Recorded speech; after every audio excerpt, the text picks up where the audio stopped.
मित्रांनो, जर तुम्हाला UTS ॲपवरून तुमचे तिकीट बुक करायचे असेल तर हे ॲप तुम्हाला इथे डाउनलोड करून इथे तुम्हाला लॉग इन करून घ्यायचं आहे. त्यानंतरनं तुम्हाला इथे बुक ट्रॅव्हल तिकीट हे ऑप्शन सिलेक्ट करायचे आहे. त्यानंतर तुम्हाला जिथून तिकीट बुक करायचे आहे तर ते तुम्हाला स्टेशन इथून तुम्हाला सिलेक्ट करायचं आहे आणि जिथूनपर्यंत प्रवास करणार आहे तर ते स्टेशन तुम्हाला इथे सिलेक्ट करायचं आहे.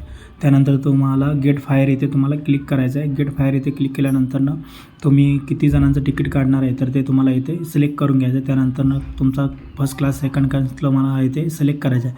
त्यानंतरनं बुक तिकीट इथे तुम्हाला क्लिक करायचं आहे. बुक तिकीट इथे क्लिक केल्यानंतरनं तुमचे तिकीट बुक केले जाईल आणि तुम्हाला तुमच्या मोबाईलवरती तसा मेसेज येईल तुमचे तिकीट बुक झाले असे.